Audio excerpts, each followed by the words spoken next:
Have you ever convinced yourself that if it's not a full hour of training, it's just not worth doing? Well, that idea is killing your consistency. So let me show you how you can get results in less time than it takes to spend a month's salary on plastic crack. Okay, maybe not that fast. My name's Aaron. I've been training for over 2 decades now, and I've been coaching in some capacity for almost as long. And my aim is today with this video, you will walk away confident that even 15 to 20 minutes of intentional, focused, purposeful work is still worth doing. Now, this question came about in my Titan 12 group. Now, don't worry, I'm not here to plug it. I'm not here to sell you on it. You can't even get in. It's in the middle of the 12-week program. I only run it twice a year, so you can't join. But one of my clients who's on the program had a bit of an issue over the last week or so, and basically shared with the group that they've been in a bit of a rut. I'm reading their question off of my laptop screen up here. And that they've slowly been doing very little and they would just rather do anything else. The challenges in Titan 12 have definitely helped, but the general full body workout seems to be the main issue, and they just find themselves making any excuse to delay them and then end up not doing them at all. Now, there are 3 steps to solving any problem really when it comes to your training, your diet, your activity. And the first is to get really clear on what the actual problem is. And so I followed up and I said, hey, look, that's completely understandable, but what is it specifically about the full body workouts? Is it that you don't enjoy them? Is it that they're too intense? Is it the energy levels? Is it the timing of them? And this person came back and said timing mostly, which in turn demotivates them as they feel that they're either not completing the workout or not able to get the quality work in. They tend to get 45 to 50 minutes, and by the time they go into their garage, they set the kit up, they start warming up, they have some time to put away at the end, they feel like it's simply not enough time to get the work done, and so they just put off doing it completely. So the main problem we are dealing with today is a sense that you don't have enough time to do the work that you need to be doing in order to make progress, and so you just don't do the work at all because it's not worth starting. Now, that is really common, and it's kind of understandable because on social media you are likely inundated. You are bombarded with people telling you need to do more and more and more. Not only do you need to be strength training, but you need to be doing your stretching, you need to have a morning routine, you need to be doing mobility work, you need to be doing ice baths, you need to track your calories, but you also need to be taking certain supplements, and then you need to be fasting, and you need to be doing X, Y, or Z. There always seems to be a case that there is more and more to do. And unless you're a 20-something-year-old kid with no responsibilities who lives in their parents' basement, then you're not going to have time to do all of that. So it's understandable that you feel like it's not worth trying to begin with because you simply don't have enough time to do all of these things you feel like you should be doing. That's the problem. The solution is to be happy at times doing a bit less, which by itself doesn't help because you're still going to be in that position where you feel like you're not doing enough, you're going to be demotivated, you're going to question whether it's worth doing any of it. So here is why that is the solution. It's the solution because you don't need to do as much as you probably think you do in order to make some progress or in order just to maintain and hold your ground. There used to be this notion in fitness that more is better. And if you're training for a marathon, then yeah, sure, you're going to have to put in some serious miles, but you're trying to build muscle, you're trying to get stronger, you'll be surprised how little you actually have to do in order to still make progress, in order to make gains. Sometimes a couple of tough sets, a couple of times a week for a muscle group is more than enough to make progress. Let me repeat that. 3 or 4 total sets across the week, so long as they are good exercises, they're done with good control and technique, and they're taken close to or to muscular failure, are good enough. That is enough volume to build muscle, to get stronger. Which is crazy when you think that a set on average probably takes between 45 to 60 seconds.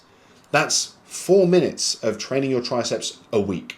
That's 4 minutes of training your biceps a week. Now, initially you will probably be skeptical about this. I certainly was. And I think that's because most of our muscle building advice for years and decades came from bodybuilders who are, for the most part, on performance enhancing substances, who can make use of more training volume, who can recover much quicker, who can pack on muscle at a genetically almost impossible rate. And so you'll see professional bodybuilders share their routine and they're doing 4 different bicep curl variations on an arm day. They're doing 4 different exercises for their chest muscles on another. And I'm saying that you don't have to do that. There's enough literature out to point out that so long as your intensity is right, so long as your frequency is up there and your execution and the intensity you train at is good, then a handful of sets across the week is more than enough. So that might look like something along the lines of Monday, you do 2 heavy sets of bench press, very close to or to failure. And then you do 1 set of push-ups. And later in the week on Thursday or Friday, you do 1 or 2 sets of dumbbell press and 1 set of dumbbell flies. And that's it across the week. You might even be able to slightly less than that. Now, is doing an extra set here or there going to be better? Arguably yes, but we're talking about diminishing returns, and I've spoken about this before. The first set is going to be the most impactful set. It's going to have the biggest contribution to getting you bigger and stronger. The second set is going to be impactful, but less so. The third set, the same applies. The fourth set, sure, it's going to contribute somewhat, but it's going to be negligible at that point. So how does this apply to you when you're running short on time, when the chaos of life hits you and things are stressful and busy? Well, first of all, you need to prioritize a few important exercises, and you need to cut out the faff of the things that you don't necessarily need. So if you've got 3 chest exercises on one day, then you can easily cut that down to 2.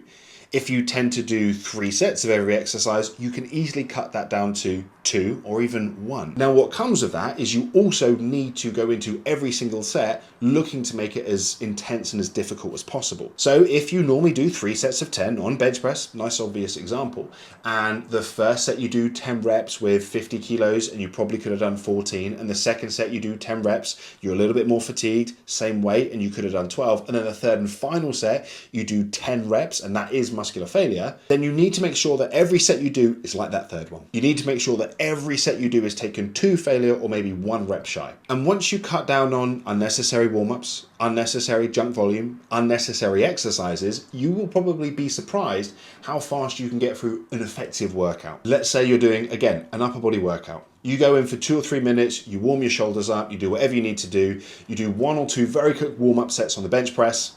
So you've done maybe 5 minutes of warming up by now, and then you've got your first set. You put a weight on the bar that you think you can do 8 to 10 reps of, and you just make a commitment before you start the set that you are going to go to muscular failure or have 1 rep shy. You end up doing 11 reps. That 11th rep is an absolute grind. It takes 5 or 6 seconds. You rack the bar. Done, move on. Could you hang around and do a second or third set? Yeah, sure, but you don't need to right now. The next exercise, you decide you're going to give your pressing muscles a bit of a break before coming back to them, so you're going to go into a pulling exercise. Maybe you're good at chin-ups, so you just go straight into 2 sets of bodyweight chin-ups, again, to muscular failure. Chin-ups are great to go to failure on, or even past technical failure, because there's no real downside, there's no real risk. You use wrist straps to get yourself onto the bar, let's say, so your grip doesn't do loads of work, and you go for a set body weight, really good control, stretch on the way down, slow control tempo, you get all the way up to the top, you get 5 repetitions, and then you think, you know what, screw it, I'm only going to do 2 rounds of this. So I'm going to stop there, you stop at 5 reps, you take 2 minutes rest, you do a second set, but the second set, you're going to take it past failure, you're going to do 5 repetitions,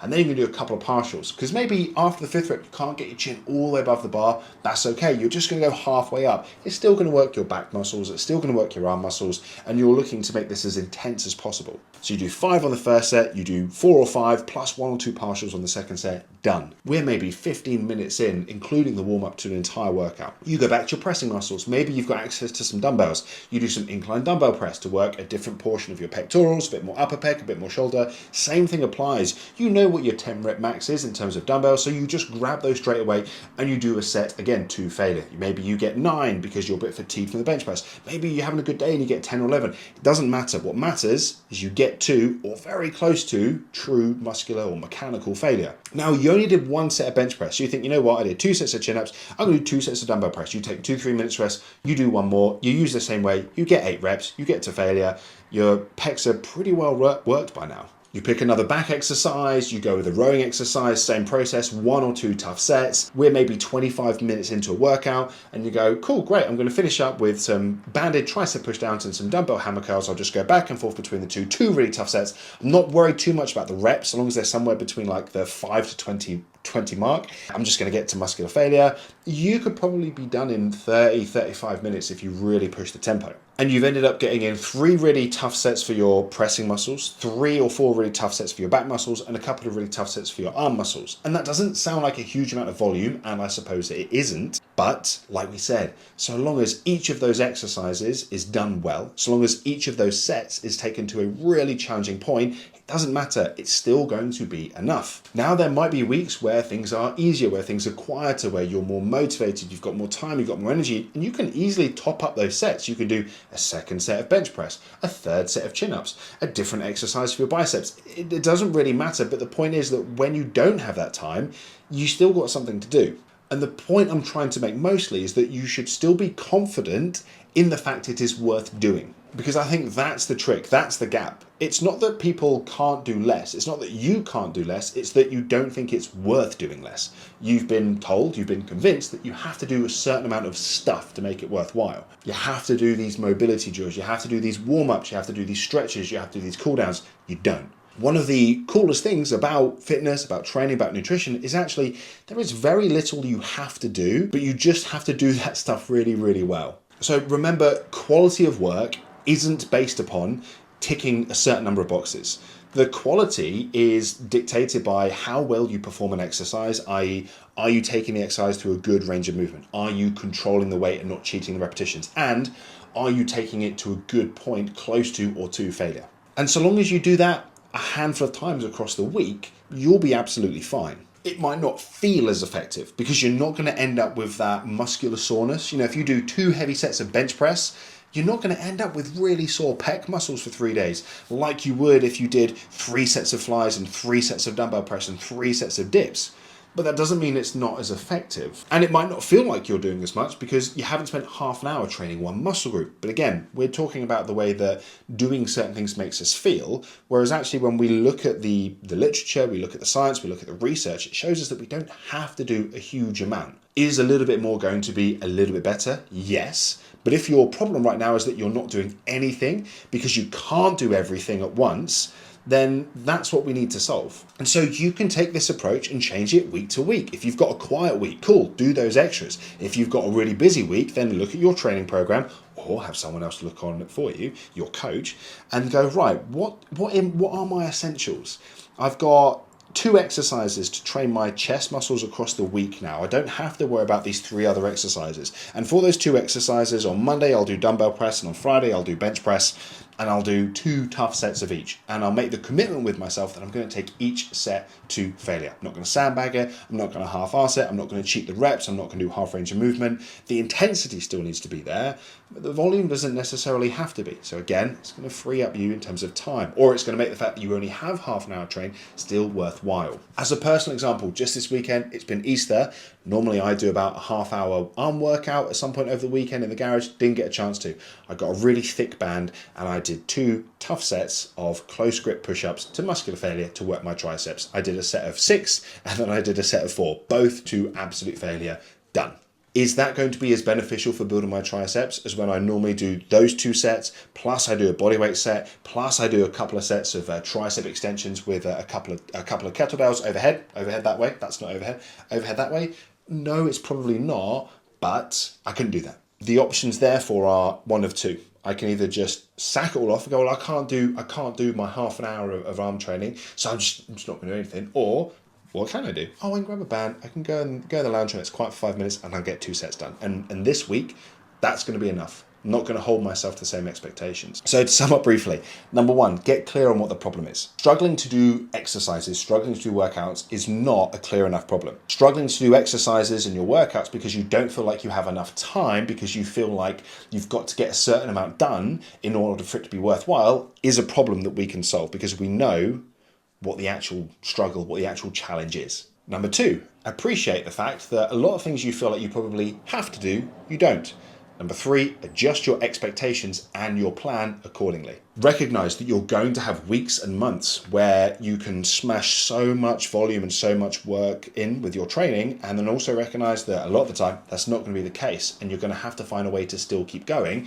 But like I said, most importantly, be confident in the fact that you don't have to do as much as you probably think you do. If you like these videos, don't forget to follow, like, comment, and I'll see you in the next one.